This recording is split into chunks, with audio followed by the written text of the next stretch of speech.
Mais un peu comme Jacques, il fait comprendre que la foi qui sauve est une foi qui est vivante, qui vit un cœur régénéré. Et c'est pour ça qu'il se lance avec cette idée, on est enfant de Dieu. Et il donne deux preuves, si vous voulez. Deux preuves qu'on peut voir dans les chapitres 3 et 4. La première, surtout en chapitre 3, c'est l'idée qu'on aime ses commandements, qu'on veut vivre dans la lumière avec lui. On n'est pas parfait, mais on veut l'être. Parce que ceux qui aiment le péché sont des fils de Satan, des enfants du malin comme Caïn. Et c'est là qu'il se lance sur le deuxième élément, la deuxième caractéristique qui démontre d'être un enfant de Dieu. Et c'est l'amour. Ça, c'est ce qui vraiment domine le chapitre 4 en grande partie. Cet amour qu'on doit avoir les uns pour les autres. Nous, on veut rentrer dans le chapitre, on veut se rappeler ces choses. Donc, on va lire le chapitre 4 en entier, tout en gardant en tête que où est-ce qu'on est rendu, les versets 17 à 21, c'est vraiment l'apogée.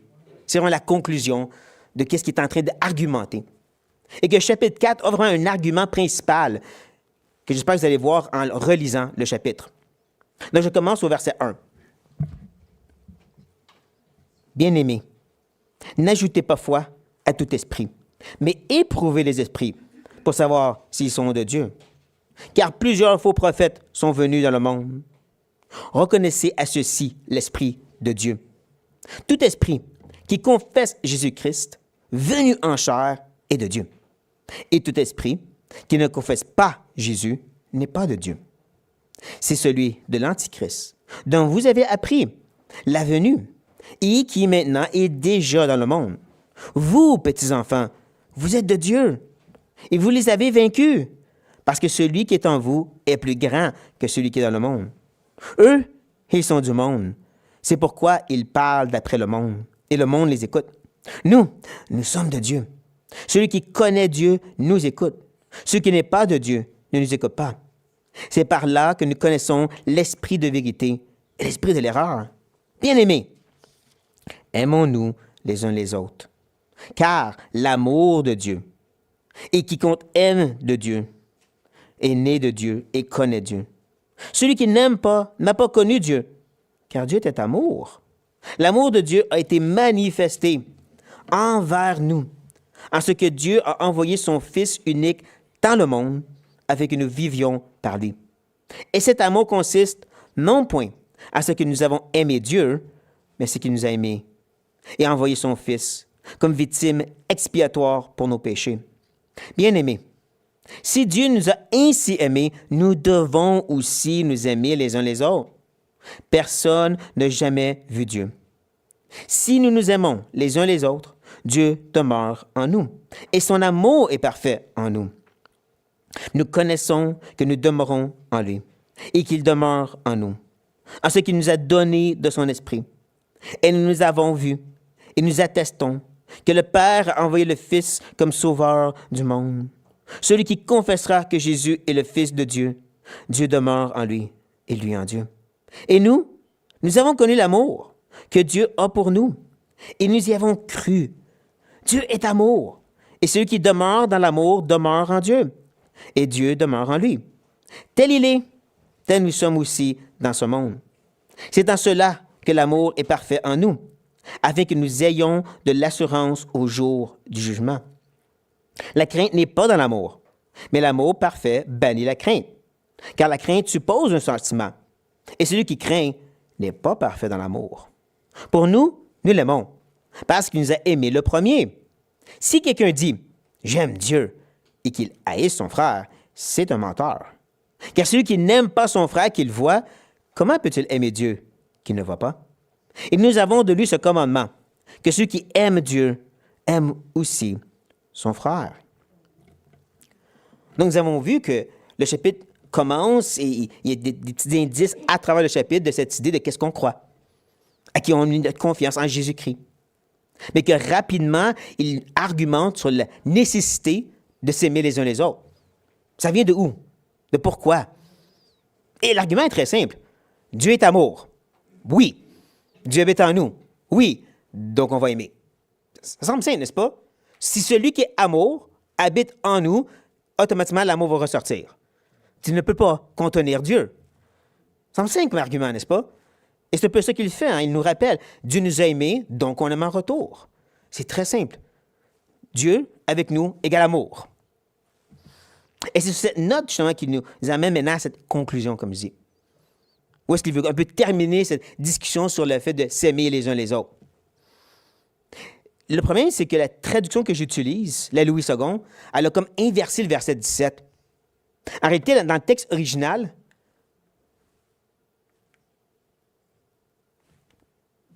on va l'avoir un jour,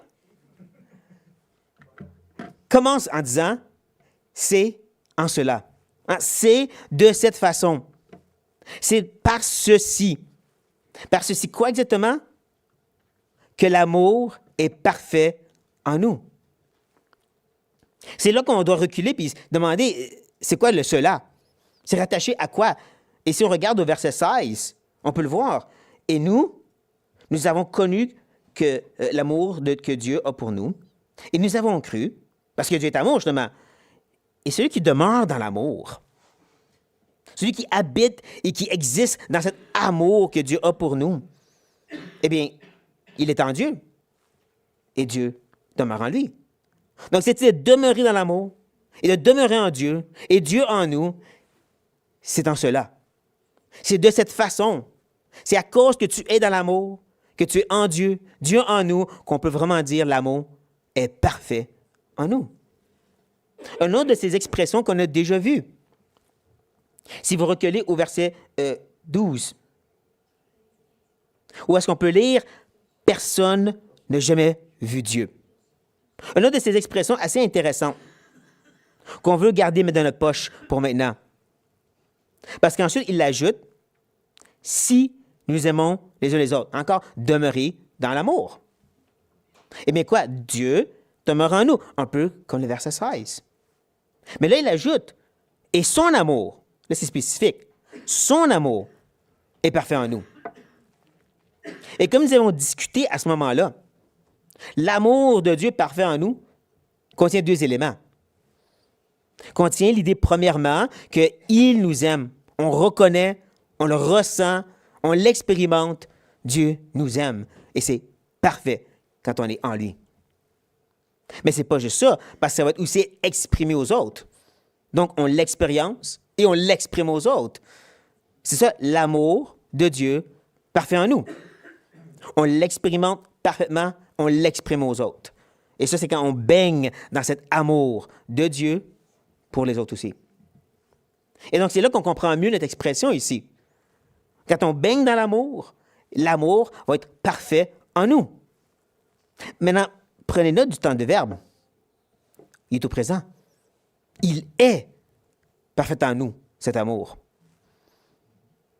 Pas, il va devenir parfait en nous. Peut-être, à un certain point, tu vas l'avoir parfait en toi. Pourtant, je ne ressens pas l'amour de Dieu parfaitement. Il y a des moments que je ne le sens pas vraiment. Il y a des moments que je n'ai pas beaucoup d'amour pour mes frères et sœurs. Pourtant, Jean dit, de façon catégorique, que cet amour est parfait en nous. C'est une de ces expressions qui nous oblige à lutter un peu avec le texte. Nous poser la question, comment est-ce qu'il peut dire l'amour est parfait si je ne la ressens pas parfaitement? Si je ne l'exprime pas parfaitement? Il y a quelque chose ici que Jean essaie de dire qu'on veut comprendre au fur et à mesure qu'on avance. Pourtant, il parle de façon assurée. C'est ça qu'on veut garder note. L'amour est temps présent, assuré, complet, parfait en nous. Et c'est là qu'il va l'expliquer un peu plus en disant la raison. Afin que, le but que nous ayons de l'assurance au jour du jugement. Il faut cet amour parfait pour avoir de l'assurance au jour du jugement. Ça aussi, on l'a déjà vu. Gardez votre doigt ici, reculez jusqu'au chapitre 2. Dans 1 Jean, le chapitre 2. Regardez à la fin, au verset 28. Où est-ce qu'on peut lire? « Et maintenant, petits enfants, demeurez en lui. » Là, on se rappelle qu'il est dans le contexte où est-ce qu'il parle de croire en Christ, mettre la confiance en lui. Capable de demeurer en lui, ce n'est pas un effort autant que c'est une confiance. C'est une foi. C'est de se confier dans l'œuvre parfaite de Christ. Sa vie, sa mort, sa résurrection. C'est ça de demeurer en lui. C'est de se confier dans l'Évangile. Donc, demeurer en lui, voici le but. Afin que, lorsqu'il paraîtra, nous ayons de l'assurance, même expression, et qu'à son avènement, nous ne soyons pas confus et éloignés de lui. Là, on comprend mieux l'idée. Ici, il parle du retour de Christ. Dans notre texte présentement, il parle de le moment après, le grand jugement. Et tous les deux, quand même, nous parlent d'une assurance. La première assurance se trouve dans cette foi qui ne dit, c'est pas de moi, c'est en lui. C'est pas ce que je fais ou je ne le fais pas, c'est le fait il est mort à la croix et je me confie en ça. On peut qu'est-ce qu'on appelle la justification, hein? Cette déclaration légale, tu es justifié à cause de Jésus. Et donc, quand on revient dans notre texte, puis qu'on voit cette idée d'un amour qui est parfait, qui nous donne aussi de l'assurance pour le jour du jugement, on voit que c'est moins une expérience et plus une déclaration. Un fait, une identité, si vous voulez. Un peu comme Éphésiens nous parle qu'on est en Christ. Et c'est ça notre justification devant le Père. Eh bien, il y a une autre réalité, c'est que j'en donne. On est en Christ et donc on a cet amour parfait en nous. C'est pas comment tu l'expériences, c'est ton identité. Tu l'as, cet amour parfait en nous. C'est quelque chose qui se développe, bien sûr, sanctification progressive, mais ton identité, ta réalité, c'est que tu as cet amour parfait en toi. Et c'est ce qui t'assure devant Dieu au jour du jugement. C'est important, ces vérités-là. C'est ça qui va soutenir, je dirais, le reste du texte. Comme je dis, la conclusion du chapitre 4. Où est-ce qu'il veut s'enligner? C'est un peu comme un pont de suspension qui est tenu par tous ces fils de métal. Qu'est-ce qui soutient le reste de notre texte? C'est cette idée qu'on a l'assurance au jour du jugement, parce que l'amour est parfait en nous. Ayant défini et expliqué cette vérité, c'est là qu'il va se lancer dans l'application, si je peux dire. Et qu'il va dire, vraiment un bon job, tel il est. C'est qui le il? C'est Dieu. Il est quoi exactement, Dieu? C'est ici que le chapitre 4 nous aide. Hein? Quelle est cette expression qu'il répète encore et encore? Quel est l'attribut que Jean nous mentionne encore et encore? Dieu est amour. Bravo, Guy. Merci de l'avoir dit. Vous ne l'avez pas entendu, mais il l'a dit très fort. Oui, tel il est amour. Il est amour parfait. C'est sa nature même. Il ne peut aller contre son gré. Il est amour. Et c'est là qu'il va ajouter, tel nous sommes aussi. Ah. Tel est Dieu, amour parfait, tel nous sommes. Il vient juste de dire, l'amour est parfait en nous. Tel il est, tel nous sommes. Encore, on n'est pas devenus des petits dieux, mais sa nature parfaite, sa nature divine est en nous quand même. Donc, il y a cette réalité que c'est lui qui aime à travers nous. Mais n'empêche, l'amour parfait, l'amour qui est Dieu, est en nous. Donc, tel il est, tel nous sommes. Ça, c'est ton identité. C'est ta réalité.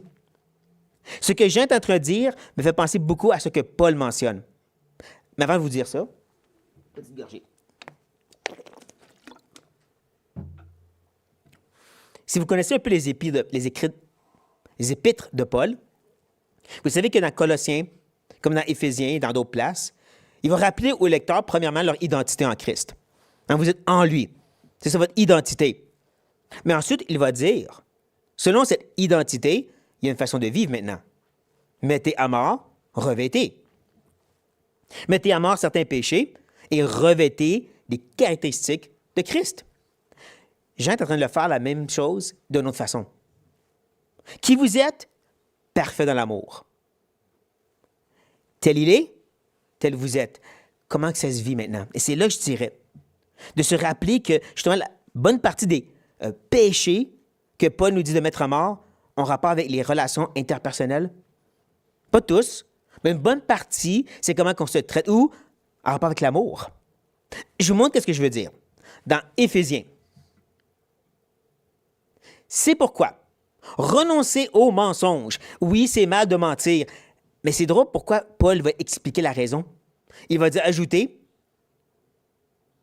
et que chacun de vous parle selon la vérité à son prochain, car nous sommes membres les uns des autres. Pourquoi on dit la vérité?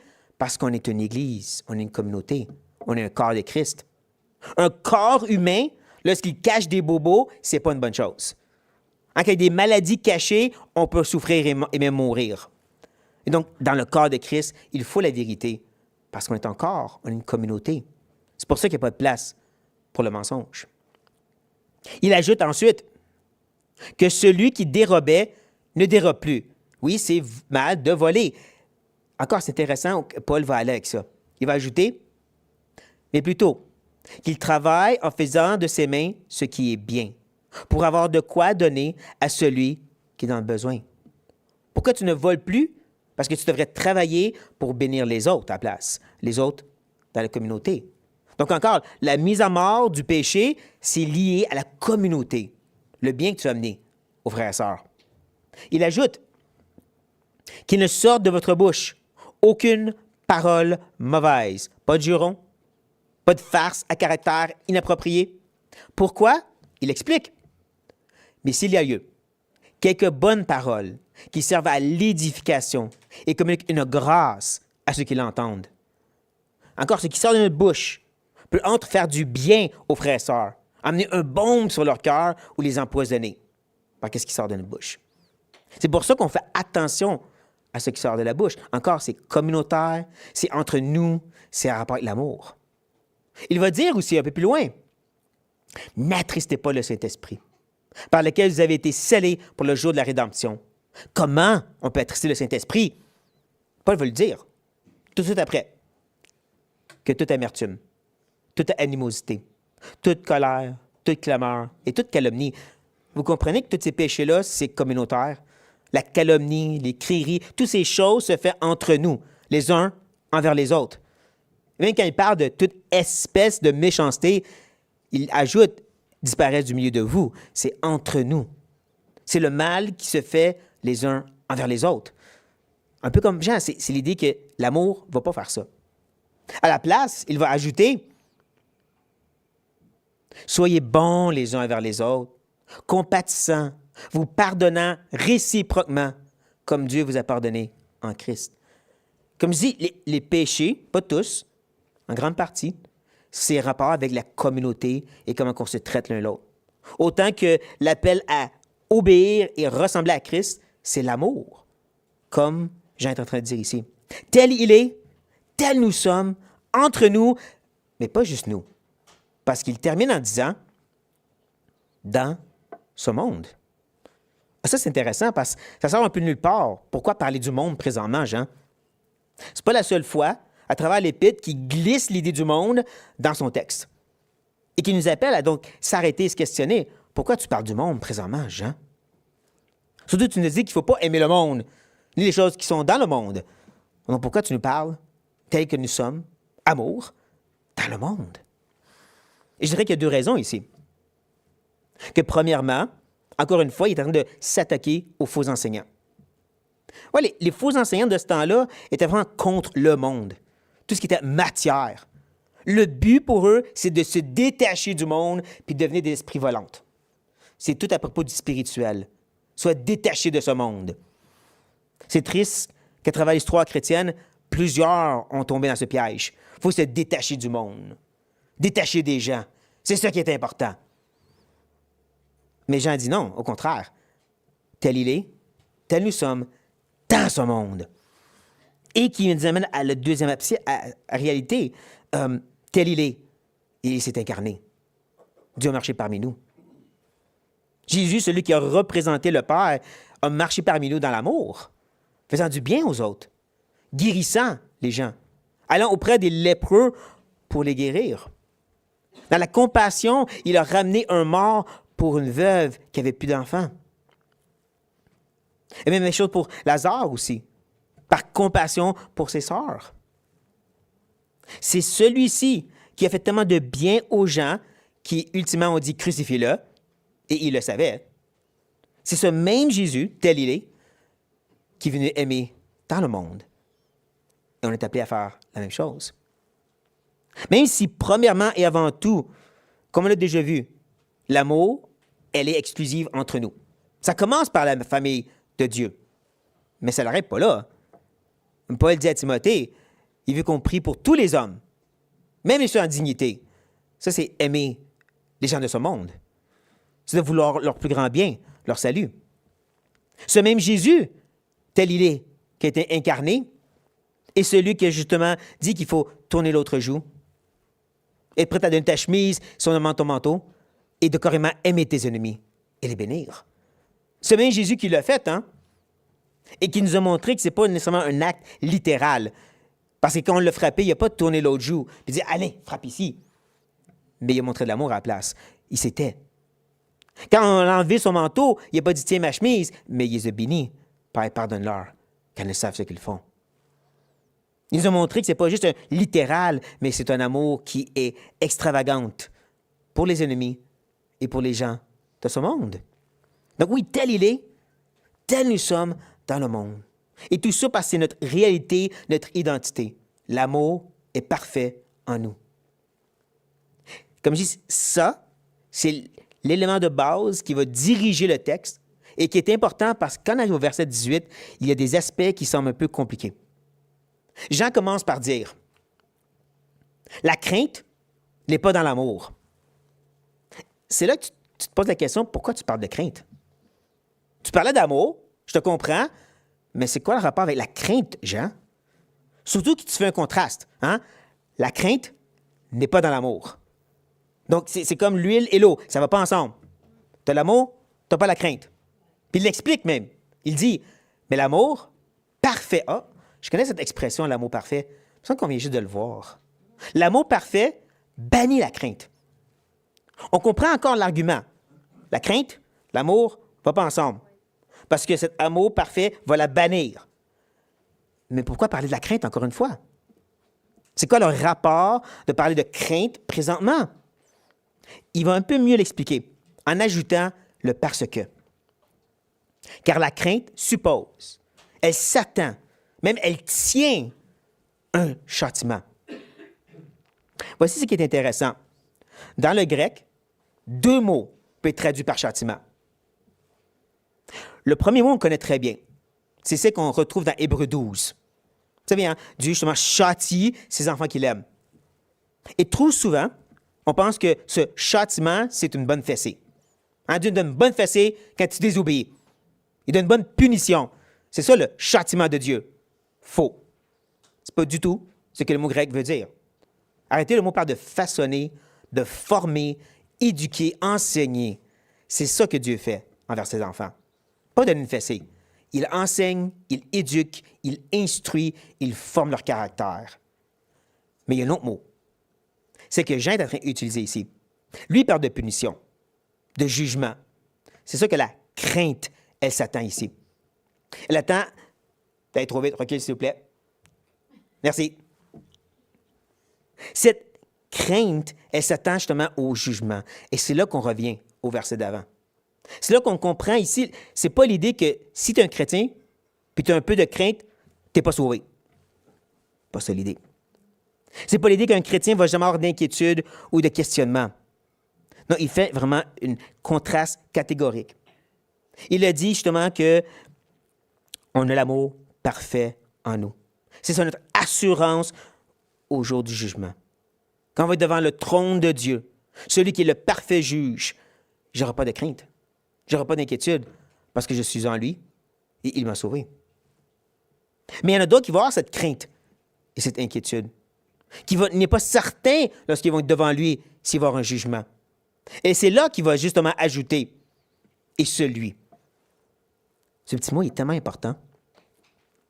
Parce que subtilement, à travers l'épître, Jean a mentionné les « celui », les « ceux », les « n'importe qui », les « quelconques ». Et c'est comme s'ils sont un autre groupe. Parce que le reste du temps, il va dire « nous ». Donc, tu as « nous », puis tu as « celui ». C'est qui le « celui », le « ceux », le « n'importe qui ».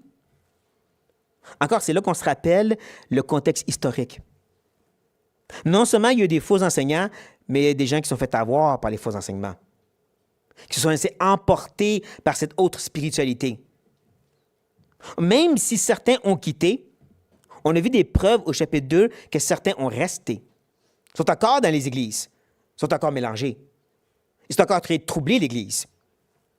Je crois que c'est de eux que j'en parle ici.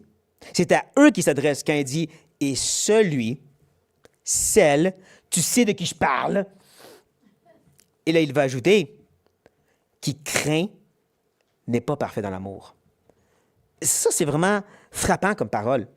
Jean, il frappe dur des fois.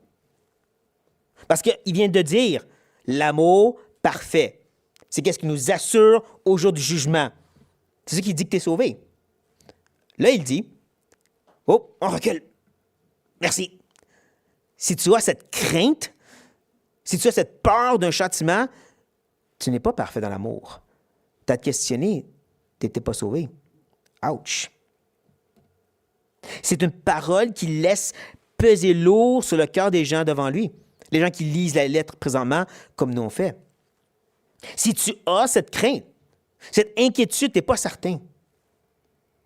Et c'est un problème qui a continué à travers l'histoire chrétienne. Je sais ici qu'il y en a des fans de l'histoire chrétienne, comme moi aussi. Mais quand tu regardes, surtout la période où est-ce que l'Église catholique romaine dominait, il y avait beaucoup de cette crainte d'incertitude. Hein, les prêtres, les papes, qui te disaient, si tu fais ça et ça, peut-être tu vas aller au ciel. Sinon, pas certain. Si on t'excommunie, c'est sûr que tu t'en vas en enfer. La crainte qui avait toute cette assurance pour le jour du jugement. Encore de nos jours, certains qui me prônent l'idée que tu peux perdre ton salut. Et je sais qu'il y en a qui ne sont pas pour mal faire, mais cette crainte, c'est pas de Dieu. Parce que l'amour parfait bannit la crainte. L'amour de Dieu, parfaitement pour nous, reconnu par la croix, c'est qu'est-ce qui nous assure au jour du jugement. Il n'y a plus de place pour cette crainte et cette inquiétude. Il faut prendre au sérieux les avertissements que Jean est en train de donner ici. Et de voir comment il fait, comme je dis, une distinction entre celui et, comme il va dire ensuite, pour nous. Vous voyez qu'il fait deux groupes, hein? Tu as celui qui a la crainte et tu as nous à côté. Nous l'aimons, il dit. Nous avons de cet amour pour lui. Encore une sorte d'attaque envers ceux qui disaient, moi, j'ai une relation avec Dieu. Moi, là, je communique avec lui, il me donne des messages. Jean dit non, nous l'aimons. Mais ensuite, il ajoute, il explique, parce qu'il nous a aimés le premier. C'est pas commencé par nous. C'est pas nous qui cherchions Dieu, parce qu'on l'aimait tellement. Non, il a commencé sa bonne œuvre, et c'est lui qui la termine. Il est le grand initiateur qui nous a aimés avant la fondation du monde. Tout est de lui, par lui et pour lui. Jean rappelle encore à ses lecteurs, c'est pas vous la source de l'amour, c'est lui. C'est pas que vous allez vraiment aimer de façon extraordinaire. C'est pas vous qui va perfectionner votre amour par des bels efforts. C'est lui qui va faire en vous. C'est pour moi qui vis. C'est Christ qui vit en moi. C'est lui qui perfectionne l'amour en moi et qui le manifeste aux autres. Dieu demeure en moi et donc il aime à travers moi. Nous l'aimons parce qu'il nous a aimé le premier. Ça, c'est important. C'est là que Jean va justement continuer et qu'il va ajouter si quelqu'un, encore l'autre groupe, les autres gens à côté, les celui, les ceux, les quelqu'un qui dit j'aime Dieu. C'est donc pieux, ça. C'est donc merveilleux. Moi, j'aime le Seigneur. Moi, je suis en feu pour Dieu. Je vais faire tout ce qu'il me dit. Ah, t'as donné un problème.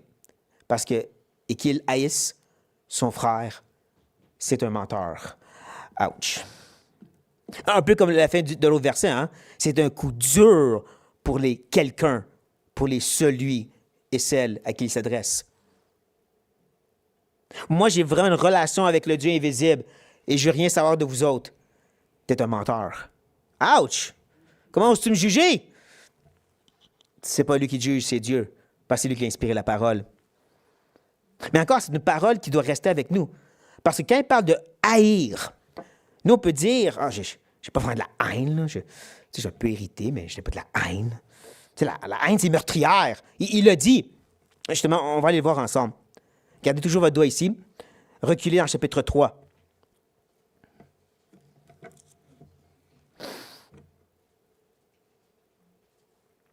On va commencer doucement, verset 14. Nous savons que nous sommes passés de la mort à la vie, parce que nous aimons les frères. Celui qui n'aime pas demeure dans la mort. Et encore, c'est tentant de dire, « Ah non, non, moi je l'ai de l'amour. » Attends, on continue. « Quiconque est son frère est un meurtrier. Et vous savez, aucun meurtrier n'a la vie éternelle demeurant en lui. » Mais là, je ne veux pas tuer mon frère. Attends, continue à lire. « Nous avons connu l'amour en ce qu'il a donné sa vie pour nous. » Nous aussi, nous devons donner notre vie pour les frères. Ça, c'est l'amour.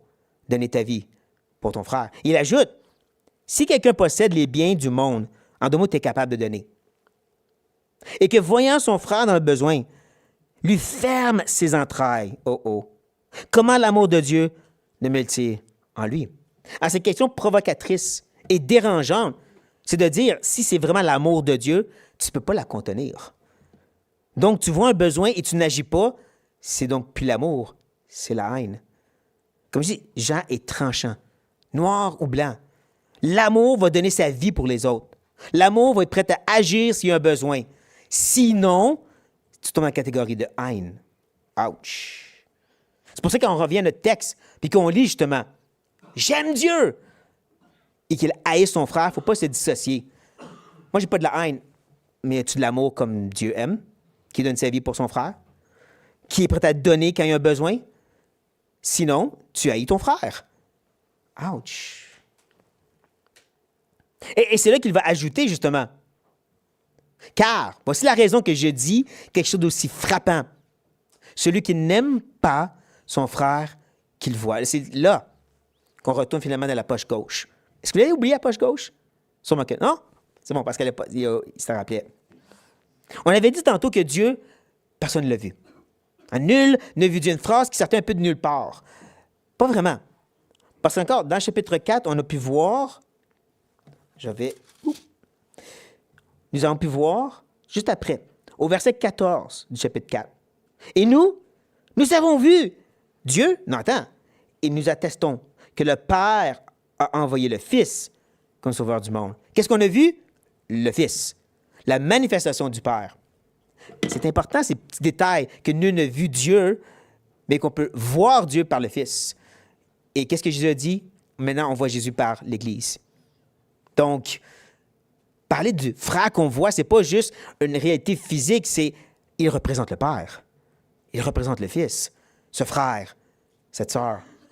Donc, comment tu peux dire que tu aimes Dieu, mais que tu n'aimes pas ton frère et que tu vois, on ajoute l'autre? Comment peux-tu l'aimer? Dieu, qui ne voit pas. Parce qu'encore nul n'a vu Dieu. On comprend la simplicité de son argument, mais est fait pour frapper lourdement. Elle est fait pour nous marquer, nous faire réfléchir. Cette idée de moi et Dieu, excluant les autres, ça ne marche pas.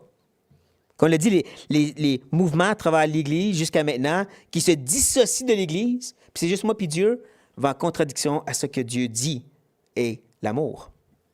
Parce que cet amour, elle va se voir dans comment on traite et qu'on agit envers les frères et sœurs. Justement, il va ajouter à ceci au verset 21. Et nous avons de lui ce commandement. Encore une façon palpable d'être en relation avec Dieu, c'est le commandement. Et quand tu réalises que la majorité des commandements du Nouveau Testament, ils sont relationnels, de soutenir nos frères et sœurs, aider, secourir ceux dans le péché, aimer, pardonner. C'est là que tu réalises que tu ne peux pas obéir au commandement de Dieu sans être en communauté. Parce que tu ne peux pas aimer, pas aider, pas soutenir si tu n'as personne à qui le faire. Donc encore, il dit, nous avons ce commandement. Et c'est quoi le commandement? Que celui qui aime Dieu aime aussi son frère. Si simple comme vérité. Si frappant aussi. Mais c'est ici qu'on doit se rappeler que qu'est-ce qui soutient notre texte, qu'est-ce qui le fait avancer, c'est pas un rappel de faire plus. Force-toi plus à aimer les autres. Non, mais fais un effort. Non, on l'a vu, c'est notre assurance au jour du jugement. Une assurance qui se trouve en lui, son amour parfait en nous. Et qui est donc rejetée par l'idée de la crainte et le manque d'amour pour les frères et sœurs. En d'autres mots, le texte ici, la façon qu'il s'applique, qui se met en pratique dans notre vie, est envers deux catégories de gens. La première catégorie de gens, ce sont ceux qui ont justement cette crainte et cette inquiétude. Ces gens qui ont la misère à aimer les frères et sœurs, qui ne veulent pas être en communauté. Tu as sérieusement à questionner si tu es sauvé. Pas moi qui le dis, c'est Jean qui le dit. C'est l'Esprit qui le dit. Mais pour nous, si nous avons cette assurance pour le jour du jugement, nous avons cet amour grandissante pour les frères et sœurs. Et pour nous, eh bien, l'amour est parfait en nous. Et tel il est, tel nous sommes. N'est-ce pas intéressant de noter qu'à travers ce texte, il n'y a pas vraiment d'impératif ou de commandement en soi? Quand il dit justement, nous l'avons aimé, il ne dit pas on devrait l'aimer. C'est un fait. On l'aime. C'est une affirmation.